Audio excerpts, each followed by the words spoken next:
और आप देख रहे हैं न्यूज लाइन। दिन भर की खबरों को जानने से पहले नजर डालते हैं आज की सुर्खियों पर।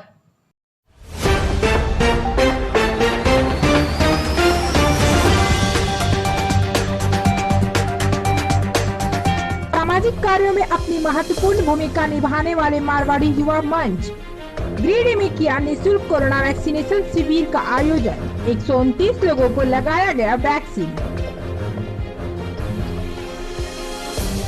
तितली में मनरेगा योजना में गड़बड़ी। कोरोना की लगातार बढ़ रही प्रभाव के बीच आम आवाम में सजगता व जागरूकता की कमी के कारण चौक चौराहे पर लग रही है भीड़। तितली, चंदौरी, गुमगी आदि जगहों पर लोग हैं बेखबर। और बस स्टैंड में साफ सफाई नहीं होने से लोगों में नाराजगी। लोगों ने कहा यहाँ से तहसीली पर दिया जाता है जोर। हर प्रकार के सामाजिक कार्यों में अपनी महत्वपूर्ण भूमिका निभाने वाले मारवाड़ी युवा मंच गिरिडीह कोरोना संकट की विषम परिस्थिति में पिछले वर्ष की भांति इस समय भी कई प्रकार से अपना सामाजिक योगदान दे रहे हैं।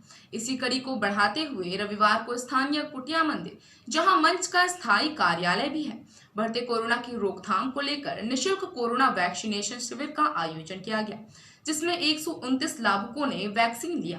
आयोजकों ने बताया कि जरूरत को देखते हुए शिविर को अगले कुछ और दिनों के लिए आगे बढ़ाया जाएगा। वैक्सीनेशन शिविर में शिविर संयोजक सोनू सिंघानिया, सह संयोजक गौतम खेतान, कन्हैया बाछुका, उपाध्यक्ष। वैक्सीनेशन शिविर में शिविर संयोजक सोनू सिंघानिया, सह संयोजक गौतम खेतान, कन्हैया बाछुका, उपाध्यक्ष आशीष जलान, सचिव अमित बाछुका, रोहित जलान, सतीश केडिया, रौनकी, शंकर शर्मा, आयुष धंधारिया, संजय भुदोलिया, चंदन केडिया, राकेश मोदी, दीपक शर्मा आदि लोग लगे हुए थे। सिविल सर्जन द्वारा मंच को इस शिविर हेतु 6 नर्सेज की सेवाओं का भी सहयोग दिया गया था।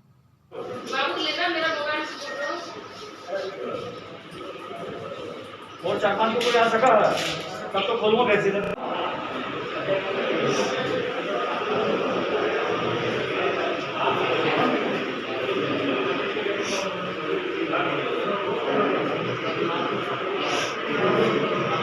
गिरिडीह के स्थायी कार्यालय कुटिया रोड स्थित युवा भवन में प्रातः 10 बजे से एक वैक्सीनेशन शिविर का आयोजन किया गया था, जिसमें कोविशील्ड वैक्सीन का उपयोग किया गया। और इस शिविर में आज रिकॉर्ड 150 लोगों ने पंजीकरण कराते हुए 132 लोगों ने इसका वैक्सीनेशन का लाभ उठाया। यह शिविर अगले 4 दिनों तक और चलता रहेगा और सभी शहर के वासियों से आग्रह होगा जो कि 45 वर्ष व उससे ऊपर है, वो कुटिया रोड स्थित इस मारवाड़ी युवा मंच के इस पहल का लाभ उठाए ज़्यादा से ज़्यादा संख्या तक और वैक्सीनेशन जरूर करें। समय ध्यान रखें 10 बजे से दिन 3 बजे तक। धन्यवाद। तिसरी अंतर्गत दुमगी पंचायत के लेवाडीहा गांव में मनरेगा योजना में गड़बड़ी का मामला सामने आया है। यहां के ग्रामीणों ने बताया कि मनरेगा योजना के तहत एक ही रास्ते के निर्माण को लेकर 2 अलग अलग नाम से योजना स्वीकृत किया गया है। इस संबंध में मालिक कार्यकर्ता राजेश यादव ने बीडीओ को आवेदन देकर मामले की जांच करने और संबंधित लोगों पर कार्रवाई करने की अपील की है। इधर रोजगार सेवक रोहित मरांडी ने बताया कि मेरे संज्ञान में एक ही योजना है। राजेश यादव की पर एक योजना पहले चल चुका है। उत्क्रमित प्राथमिक विद्यालय लवड़िया से महुआ तक बन्ना मिट्टी मरण पथ निर्माण, जिसमें हम लोग दिए थे, बीपीओ दिए थे, बीडीओ भी दे चुके हैं। इसके बाद एक ही रास्ता जो हरिजन टोला से महुआ तक बना हुआ रोड जो भी फेस सेक्शन हो चुका है, मैं सरकार से मांग करता हूं कि रास्ता एक ही हो। और एक जो गरकुरा जो पार करने का जो रास्ता है वो पहले हो चुका है, काम भी अभी मैंने सामने बता रहा हूँ कि काम भी मैंने बन चुका है, बन हो मतलब एक ही रोड में 2 योजना निकाला है क्या? हाँ, 2 योजना हो चुका है। कितना योजना है? ये तो एक तो हम जान रहे हैं कि महुआ चतार तो जो है सो महुआ चतार एक ही स्थान पर है, जो हम यहाँ भी हम जो बयान दे रहे हैं उसमें 3,75,000 का है। और पहले जो बयान है जो उसमें जो है उसमें हम तो नहीं बता सकते कितना का है, लेकिन वो भी 3,75,000 का होगा। बस नाम चेंजिंग करते हुए उत्क्रमित विद्यालय प्राथमिक विद्यालय सो के बस कबरी करा दिया है। मतलब एक ही रोड में दो राशि निकाली जा रही है। हाँ, 2 राशि निकाली हो रही है निकासी। क्या आप इसकी शिकायत किए? हाँ, हम किए थे। इसके बाद हमारे लिखित भी है। किनको शिकायत किए थे? हमने बीपीओ को शिकायत किए थे, लेकिन ध्यान नहीं दिए हमारे पर। बेंगाबाद के छोटकी खरकडीहा मुख्य मार्ग बिशनीशरण गांव के समीप रविवार को एक अज्ञात ट्रक ने मोटरसाइकिल सवार को जोरदार टक्कर मारकर फरार हो गया। घायल युवक की पहचान बेंगाबाद थाना क्षेत्र के जिलिंगटान गांव निवासी सुनील मरांडी के रूप में हुई है। हालांकि स्थानीय लोगों के द्वारा बेंगाबाद पुलिस को घटना की सूचना दी गई। घटना स्थल पर पहुंचे एएसआई के सी सिंह आनंद फानन में घायल युवक को भेजा सदर अस्पताल। ग्रामीणों ने बताया कि युवक खरकडीहा की ओर से बेंगाबाद बाजार की ओर जा रहा था। फिलहाल युवक गंभीर रूप से घायल बताया जा रहा है। उसका पैर कुचले जाने के बाद कहीं जा रही है।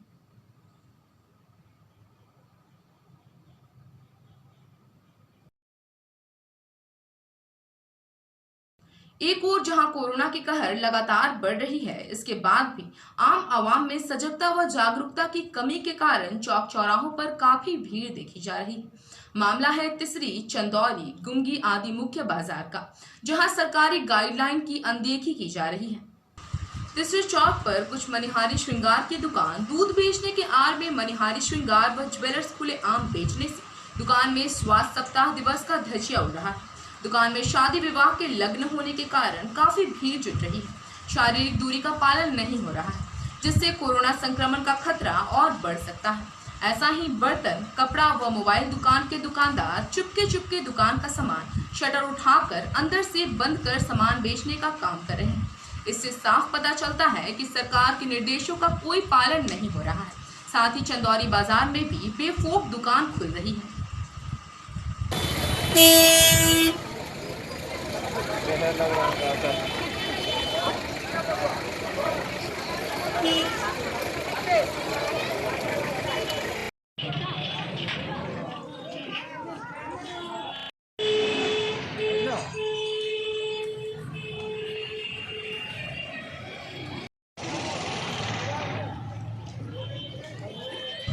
रविवार को भाकपा माले जमुआ के एक डेलीगेट सामुदायिक स्वास्थ्य केंद्र जमुआ के चिकित्सा प्रभारी डॉक्टर राजेश दुबे से मिले। इस डेलीगेट की अगुवाई कॉमरेड विजय पांडे ने किया।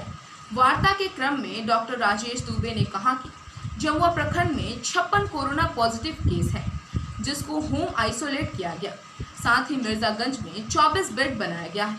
डॉक्टर राजेश दुबे ने कहा कि जमुआ में इस समय ऑक्सीजन 6 सिलेंडर है, जो बहुत ही कम है। डॉक्टर राजेश ने कहा कि लोग अपने अपने घरों में रहें, मास्क का प्रयोग करें, सोशल डिस्टेंसिंग बनाए रखें, वैक्सीनेशन का डोज लें, इसी से बचाव किया जा सकता है। इधर इस बैठक में भाकपा माले के नेताओं ने पर्याप्त ऑक्सीजन अविलंब मुहैया कराने की मांग की है।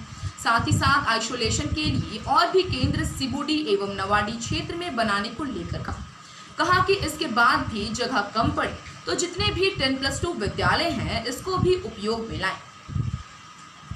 केंद्र जमुआ पहुंची और वहां पे जाकर वहां के प्रभारी डॉक्टर दुबे जी से बात हुई, जो पूरे कोरोना की महामारी को लेकर चर्चा किए।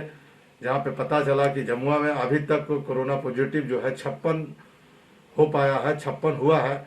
इसमें बहुत सारे लोग जो है रिकवर करके बढ़िया होकर घर भी चले गए। लेकिन जो स्थिति भयावह आज देश का बना हुआ है, जिसको देखते हुए डॉक्टर साहब ने बात किए, जो बताए कि यहाँ पे जो स्थिति आने वाला दिन मई में जो होने वाला है, जिसको तैयारी लेकर अभी से हम लोग को जागरूकता फैलाना चाहिए और जहाँ पर बेड की उपस्थिति होनी चाहिए। जो अभी हम लोग पता किए हैं, डॉक्टर साहब ने अभी बताया कि अभी मिर्जागंज में 24 बेड का वहाँ पे वो कोविड सेंटर बनाया गया है, जिसमें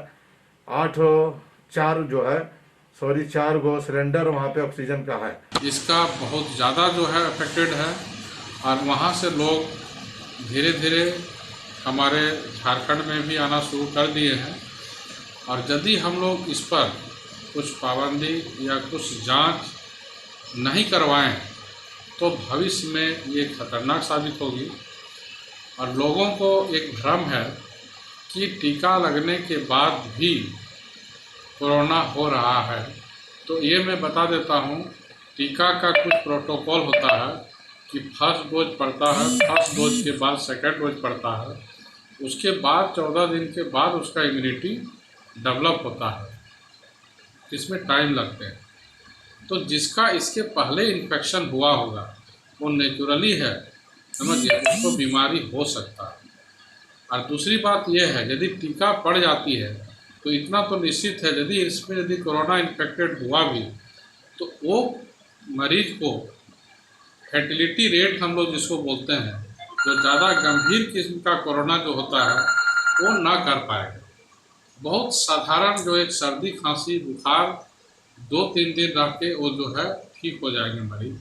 इसलिए सभी से मेरा अपील है कि आप वैक्सीनेशन जिस तरह से प्रोटोकॉल जो गाइडलाइन सरकार के द्वारा दिशा निर्देश दिया जा रहा है और उसका पालन करते हुए हम लोग सभी लोग वैक्सीन लगवाएं और समय से फर्स्ट और सेकंड डोज लगवाएं, ताकि हम लोग एक मास इम्यूनिटी को डेवलप करा सकें।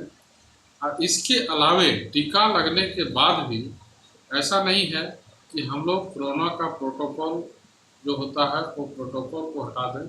मास्क लगाना, हैंड वॉश करना, सैनिटाइजर का इस्तेमाल करना, सोशल डिस्टेंसिंग मेंटेन करना, इसको हम लोग हमेशा मेंटेन रखेंगे।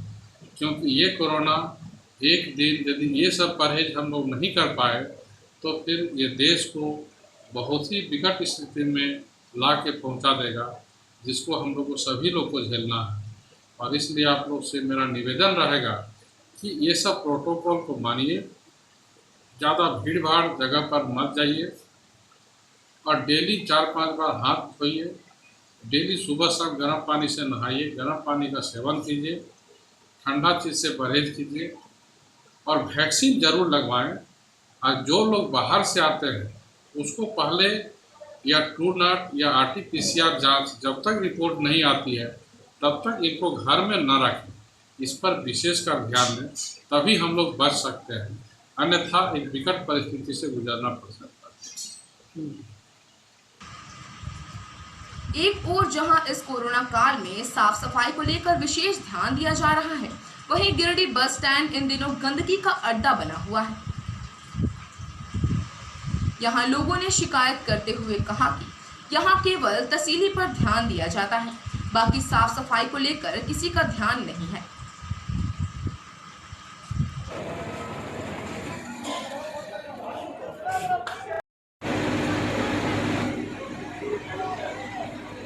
बता दें कि लॉकडाउन के दरमियान गाड़ियों के आवागमन पर प्रतिबंध नहीं है, सीमित संख्या में ही सही लोग आवागमन कर रहे हैं। ऐसे में बस स्टैंड परिसर की सफाई पर ध्यान ना देना और भी अन्य तरह के संक्रमण को आमंत्रित करने जैसा ही है।